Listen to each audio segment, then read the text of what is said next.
Good afternoon, Wrestling Inc. Welcome back to the Wrestling Inc. Daily. Ooga. It's me, your managing editor of WrestlingInc.com, Nicholas Thomas Hausman, joined here as I am every Tuesday to get tickled to talk the wonderful, wacky world of professional wrestling. It's our very good friend from Second City, Chicago, EJ Cameron, ladies and gentlemen. EJ, welcome back to the Wrestling Inc. Daily. What's up, everybody? Good to be back. Also, Nick, did you get a haircut? I got a haircut yesterday, yeah. Looks good. Thanks, man. Kudos to the haircut. Everybody let them know how good the haircut looks. Thank you. Yes, it's a new cut. My great barber, if you're ever in the Chicago area, you're looking for a nice haircut, go to Dee at Spruce Salon in Lakeview. She does a great job. Thank you, Dee. She's taking care of my hair for many years now, and she's a dog person, and it's her birthday this weekend. So, Dee, I am she's turning 50 years young this weekend. I am confident she's not listening to this podcast, but I love you, Dee. Thank you very much for the wonderful haircuts over the years. Shout out, D. All right.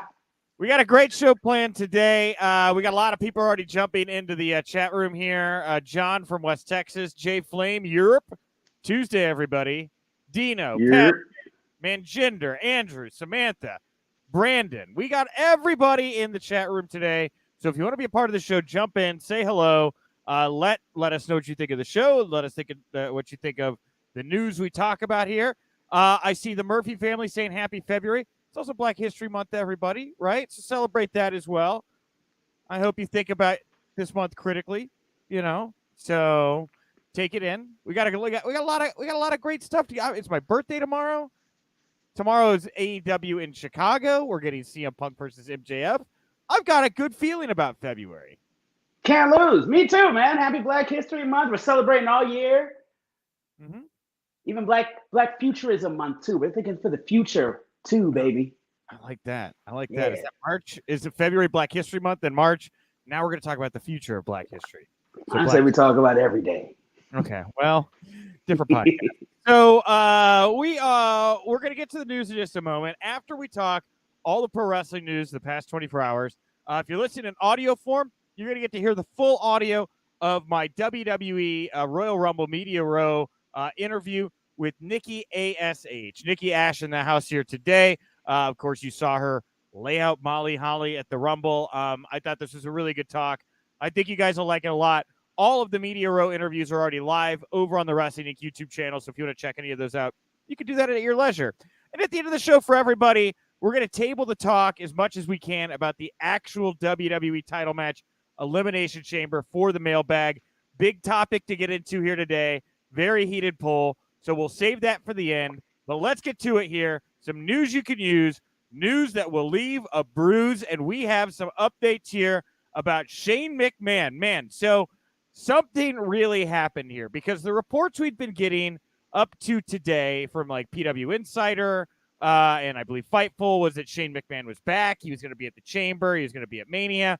Well, this Observer report here seems to dispute a lot of what it sounds like the plans may have been before the Rumble for Shane. He was supposed to be a part of the Elimination Chamber match coming up in a couple of weeks. WWE had planned to have him feud with Seth Rollins coming out of that. The two men would face each other at WrestleMania. The idea was also to have their storyline be for the WWE Championship. However, with Shane not scheduled to be in the Chamber, those plans have now been changed. It is unclear the new direction for him regarding Mania. And they also add that in previous years, Shane McMahon had been involved with producing the Royal Rumble match.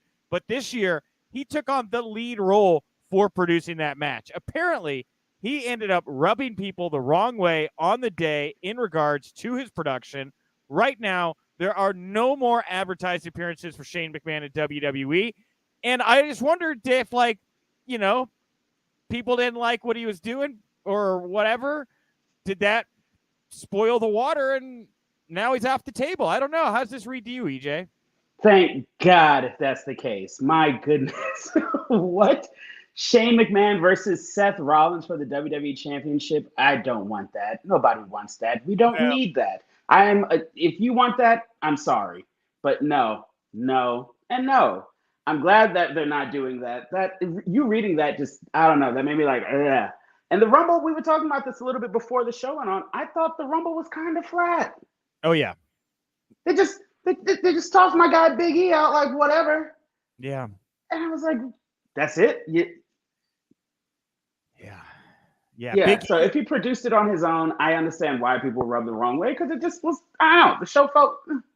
Well, and I've read that, people thought that he was building the Rumble kind of around himself, coming out so close to the end, getting that big reaction, getting a couple quick eliminations. I just, it's interesting to me because Shane is such a beloved WWE figure, right? Big pop. Everybody always has positive. This is really one of those rare negative Shane McMahon stories, right? And I wonder what attributed to that. I wonder what the attitude was, what people were upset about, because, he's usually a company guy. Like, if he comes in to do something, he usually sees it through, regardless of if it's like the best or Braun Strowman levels, Nickelodeon GAC or whatever they did.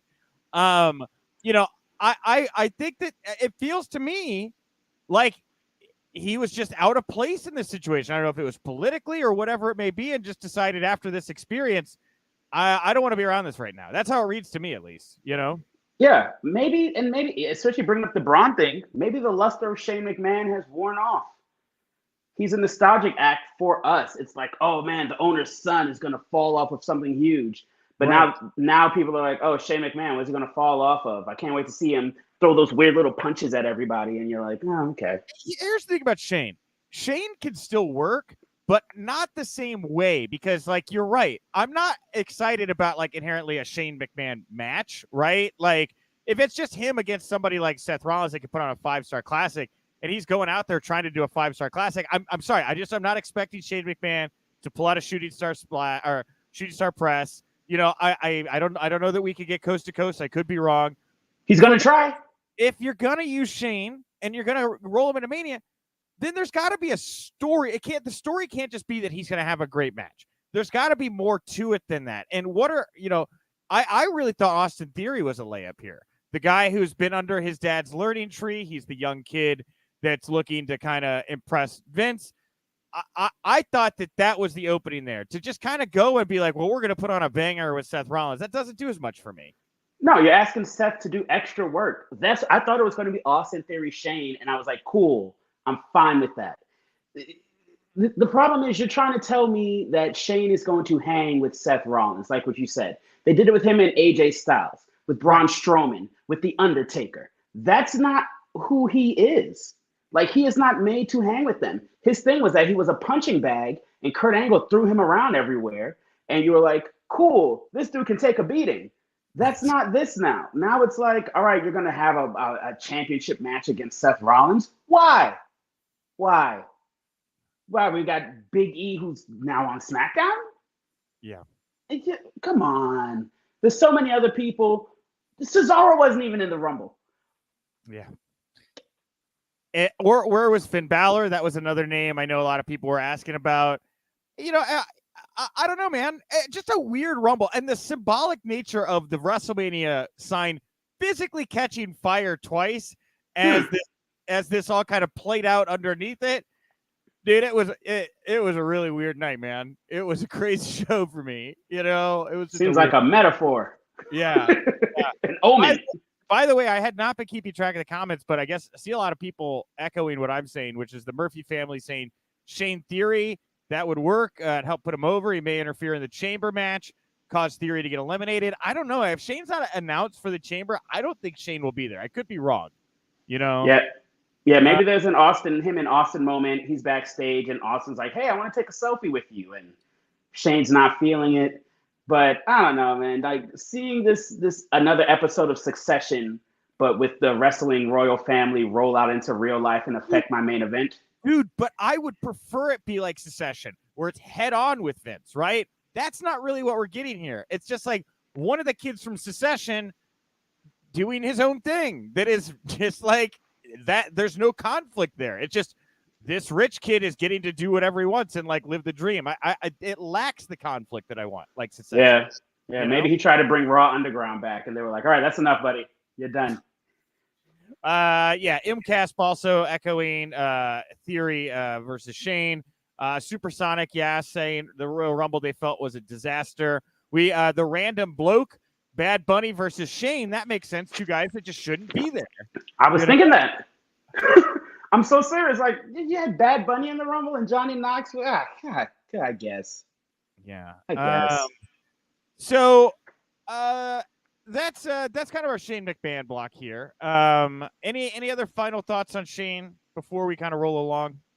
Yeah. Boo. All right. Fightful reporting. Multiple WWE sources heard that Brock Lesnar was penciled in as the Rumble winner at least 2 weeks before. Now, this is disputing another report where it was also said people close to Riddle say he was never told he was going to win. One source said they'd heard another name was going to win the match before Lesnar, but it was not Riddle. There were said to be many finishes considered for the Rumble, but they all involved Lesnar getting the win. So I don't really know exactly how this Riddle story broke out. I know the other source that kind of let it out there. But good, you know what? Even if it wasn't true, I think it's good for Riddle that people got wind of this, believed it, and kind of wanted it to happen. That's a nice little bounce for him. He's had a steady storyline for the past year. Like, he's been a mainstay. I think he's deserving of it, of getting that little bit of push. I was excited to watch him and Lesnar finally butt heads after all these years of him being like, I want to fight Lesnar. Yeah. And Lesnar just chucks him out like whatever. It was a cool elimination. How he just caught him out of midair and threw him like a baseball out of the ring. Yeah, with one arm and just like out of here. I was like, oh yeah, it's Lesnar. Yeah, I really did like that elimination. And it was a little weird, right? Like I think Brian Alvarez brought this up on The Observer. It's something I noticed as well. Randy Orton kind of in and out of the Rumble without much fanfare, even though we got one of the biggest reactions of the entire night. Last night, not on Raw. What is up with Randy Orton, right? We're going into Mania season here. Maybe a little time off before coming out and RKOing Riddle out of nowhere. Not really sure. Just a little. Yeah, I'm sure he was like, hey, I'm already home. I'm just going to stay here a little bit. Done, guys. Man, did you enjoy the scooter race on Monday Night Raw? Did that do anything for you, EJ? Yes. Actually, I would like to say I think Chad Gable is just having a renaissance right now. And shush! I need a shush t-shirt. I need it. Now, here's my question. I understand if they wanted to wear like aerodynamic, like ice skating kind of like, unitard kind of things. Mm-hmm. I don't understand why they were wearing ski suits. They were wearing like scuba, like ski suit. They weren't in the water. There was no reason for them to be wearing those. Those were Sea-Doo suits. Very hot, I would imagine. I don't know why they were wearing those. I think that's even funnier as a bit. He's like, I'm going to wear this scuba suit to be aerodynamic. Shush! He reminds me of Kurt Angle right now. Like Kurt Angle when he was in that comedy phase and doing silly stuff. And I'm like, yo, give him the ball. Yeah. I mean, he's a tag champion. And Otis is giving me Vader vibes. That match with him and Riddle was really good. Yeah, I miss old Otis. They're kind of trying to strike a balance, I feel, right now, where he is tougher. It's established that he's mean. He's mean now, but they're putting him in these kind of funny bits where he has the timing to be in the right place at the right time. The fact he actually misspelled that word was hilarious, even though it was unintentional. God bless him. I want to say hello, by the way, to Issa, who's jumped into the comment section. She says Brock Lesnar owes Bad Bunny an apology.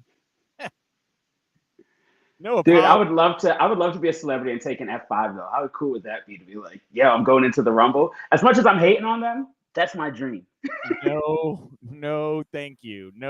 I did think about. I was like, how tiny would I feel with Brock Lesnar picking me up on his shoulders? Because I'm like 6 foot 185. I'm not a small gentleman here. Oh, he's chucking you in the air, dude.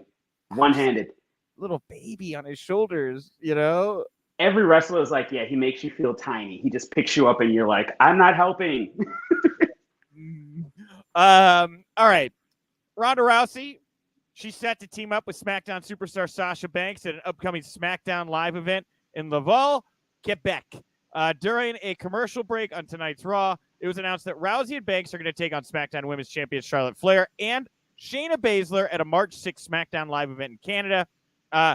fans on social media pointed out how close friends Rousey and Baszler are going to be on opposite sides of this match. And with Rousey rumored to face Flair at WrestleMania, it's possible that the tag match is part of a storyline going into the big match. On this week's Raw, Rousey told Raw Women's Champion Becky Lynch that she's going to announce her WrestleMania 38 opponent this Friday night on SmackDown. Any thoughts? Yeah, that is weird that she's not teaming with Shayna. It's right there as a layup, but I guess because Shayna's a heel and Ronda's face. Baby, I'm guessing she's a baby face. I kind of thought she'd be coming back as a heel, but it seems like the fans are there for her right now. She wasn't really booked heelishly on Monday Night Raw, in my opinion. I don't know. What's your vibe? The promo felt heelish. Yeah. Like she was like, Rebecca, you haven't really been doing anything really. Everybody knows the real fight. I haven't seen you, man. It's like, okay, Ronda, relax. Well, I mean, she got easily the biggest pop of anybody at the Rumble. Oh, yeah. So, yeah, I mean, her with Sasha against Charlotte. And I mean, Charlotte's not going to be turning babyface. It would be my guess here. So it looks like, you know, and again, these house show advertisements take them with a grain of salt. This is card subject to change at its best. But it would seem to imply that they're kind of trying to maybe push her in that babyface direction. And I'm interested to see what she goes. Do you think they swerve us? Do you think on SmackDown she goes with Becky, or do you think she calls out Charlotte? I feel like she's going to call out Charlotte because this Lita Becky Lynch thing, I know it's Elimination Chamber, but who will Becky fight at Mania? Unless it's, yeah. Yeah. Well, unless it's a Chamber thing. I wonder if Lita's got a shot at the Chamber. I don't know. They don't really seem to know it. There's like, they know what to do with the SmackDown titles, but they have no clue, really, I feel like, the direction of either of the Raw championships at the moment. Yeah, everything feels really like, I don't know, man. We'll figure it out.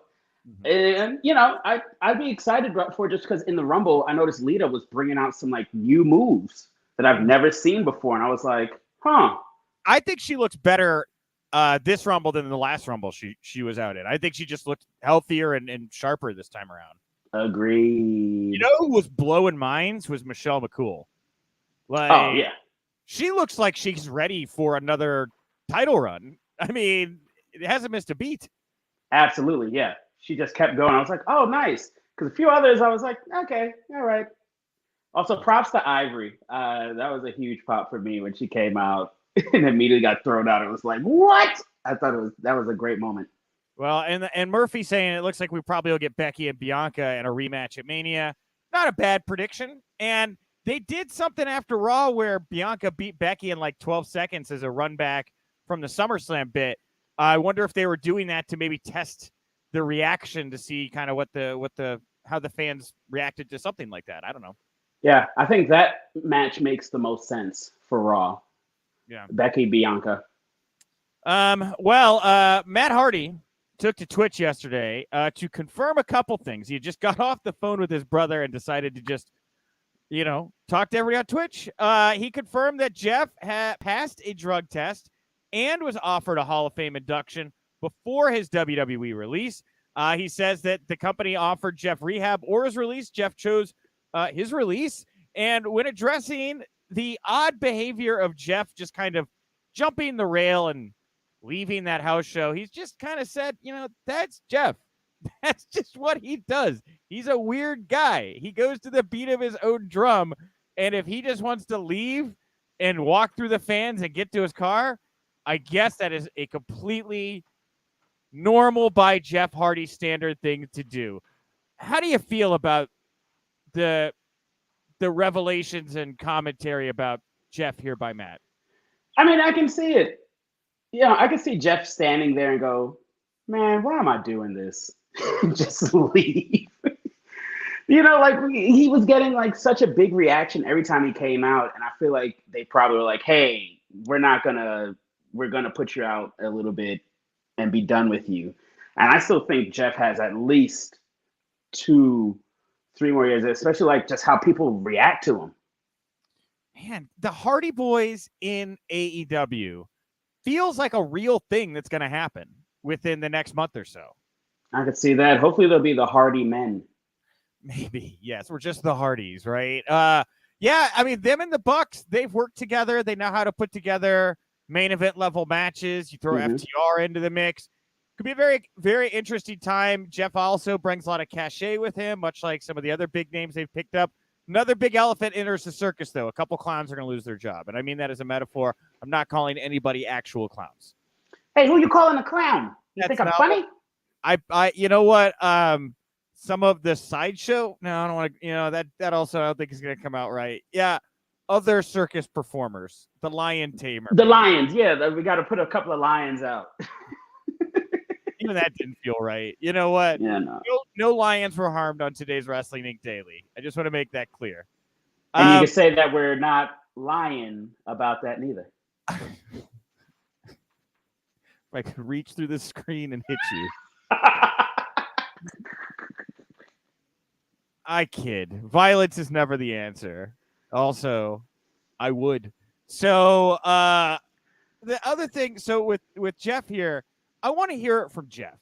Matt has been doing like the spokesperson thing here for Jeff, and I understand a brother wanting to do the right thing, but I want to hear this from Jeff because I have questions about the erratic behavior, and again, I'm not a doctor. I'm not trying to like cast a diagnosis, but with the prevalency of CTE in this business and knowing the kind of way that Jeff has treated his body and taken chair shots to the head and all of that, it doesn't seem like even by Hardy standards to be a logical way of thinking that is an okay way to handle that situation. And I want to hear it from Jeff from the horse's mouth. Like what was going through his head when he made the decision to do that? Why did he feel pushed to make that particular decision? It's just weird to me, Yeah, that's going to be the hot interview. Once he's like, okay, I'm ready to talk about it. Anywhere, everybody's going to be tuning in. Yeah, and Esteban here, by the way, saying Bucks Hardy's live. I saw it at Supercard of Honor 2017, an amazing time. I like Patrick Short here saying AEW could probably get 10 years out of Jeff. Look what they are doing with Sting, and no kidding, man. After that WWE run, I never thought we'd see what we're getting from Sting, man, and he is over delivering weekly. That's because they're packaging him right. You don't put him out there to have a long match with Triple H and the Sun and then have him lose. Dude. What a legend. All right. Lastly here, before we get to Nikki Ash, and then we're going to talk all about the Elimination Chamber WWE title match at the end of the show in the mailbag. But Renee Paquette welcomed Nia Jax to the sessions. And Nia Jax made two bits of news coming out of this, really. Some other fun, buzzy quotes.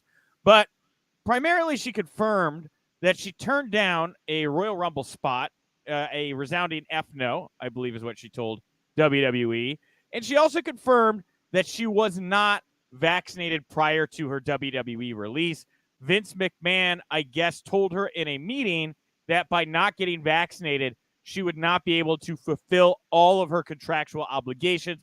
I'm assuming or guessing that he's referencing being able to perform in venues or states where they require vaccination for being indoors like that.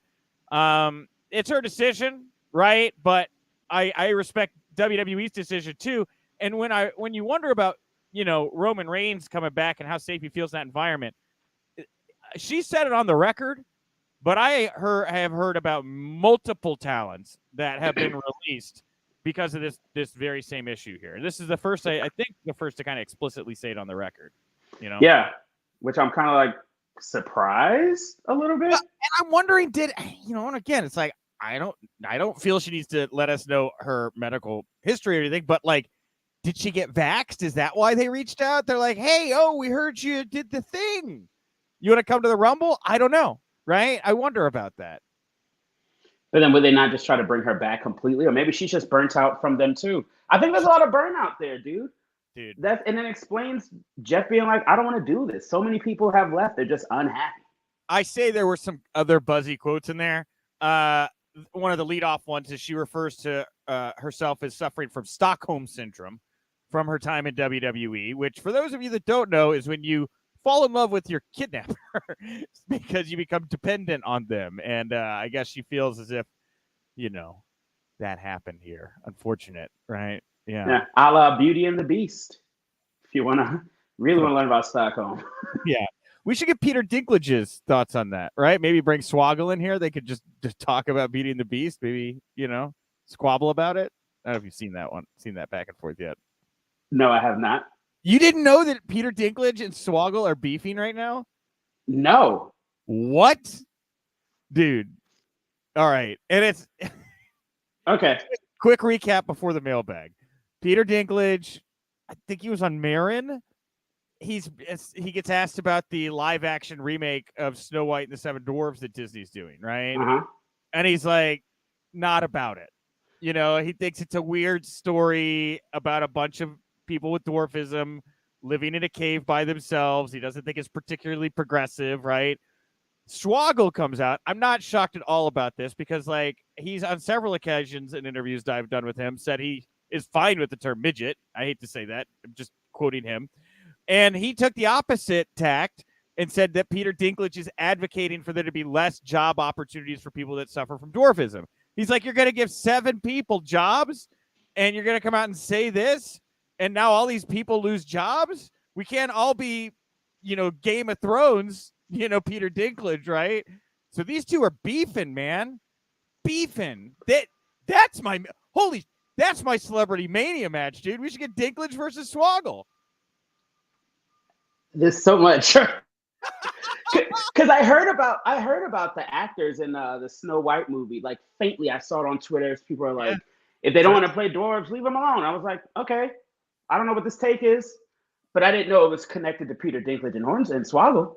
Yeah. Oh my goodness. There's a lot. That's exciting. Go down the rabbit hole. After I know you said that to me. I've been sitting here like, I got to look. Well, EJ, thank you for joining me at the top of the show to talk all the news of the day. I'm glad I could break a little news for you at the end of our news block there, right? That's just what you broke me. That's what we do. And thank you to WWE for the access at the Rumble Media Row. It was great talking to you, Nikki ASH. And with that, let's dive into the mailbag. So last night on Raw, we found out 2 big things in regards to Chamber. One, of course, the match we talked about earlier, Lita taking on Becky Lynch for the Raw Women's Championship. But the match we're going to be talking about here today in the mailbag is the Elimination Chamber match for the WWE title. We know now that Bobby Lashley is going to defend this title against Brock Lesnar, Seth Rollins, AJ Styles, Riddle, and Austin Theory. I asked everybody, who do you think walks out of the chamber with the title? We have about 200 votes here after an hour. 36.6% Brock Lesnar. Oh, wait, it just changed. 36.1% Brock Lesnar. 28.4 Bobby Lashley, 14.2 for Rollins, and then I put Styles Riddle Theory together. So they combined got 21.3, but more than 60% of our vote went to Lesnar or Lashley. Do you think that's who walks out of this thing with the title? I put Lashley. I hope they don't do a hot potato with Lashley and Lesnar with the title. I don't know what they're going for. Also, Lesnar saying it'll be a champion versus championship match at Mania. That's cutting a match out of Mania, which I know we talk about it's too long, but that's somebody else not getting a main event slot. Yeah. So I don't see a reason for Brock to walk out of this with the title, but they've gone so far and they're already teasing the title versus title. Their booking has been pretty predictable to this point, which is like a little weird for WrestleMania season. Sometimes there's more. I mean, we got a lot of questions on the Raw side of things about their titles, but over on SmackDown, it seems to have been pretty straightforward. And yeah, I think that there's a good chance Brock walks out of this thing with him. And if it's not Brock, I don't think it's Lashley. I mean, Riddle, Theory, I would put them above Rollins. I could see Riddle winning this title out of nowhere, and then that's when we see Randy Orton, RKO out of nowhere, come back to try to set up a title match for Mania, and you get the RK Bro, send-off. Well, that's the main event. That one has the most heat and meat behind it, so that'd be a cool one. Styles, it's just you can always trust him. But it doesn't do anything for me. Like an Austin Theory taking the title and being confronted by Shane McMahon. Okay, maybe, right? But I feel like Riddle makes the most sense. Rollins is a very, like, him, Styles, Lashley, I kind of put on that camp of, like, established. We've been there, done that. But Brock doing the title versus title thing makes the most sense. And again, if not Brock, Riddle theory. And I see John Perillo here. He's saying Riddle. I don't know. That's what I'm thinking. Samantha saying Riddle going to win, going to be Riddle and Orton. And look, we're going to see more of some Lesnar Riddle in this match as well. That's true. So that'd be fun to watch. That'll be fun to watch, unless Lesnar just goes through and just eats everybody. We'll see. All right, everybody. Well, I will be back here tomorrow. I'm going to be joined by another comedian, Brian Wool.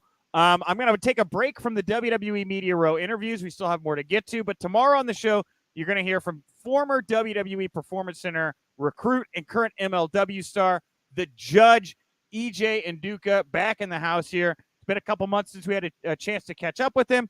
He's had a chance to go down to Mexico, work inside the War Chamber, and, you know, take in just what's because, like, you got to remember, he was part of the first, like, wave of releases about a year or so ago. And everybody was like, how do you release this guy? He's so talented, right? He's doing great in MLW now.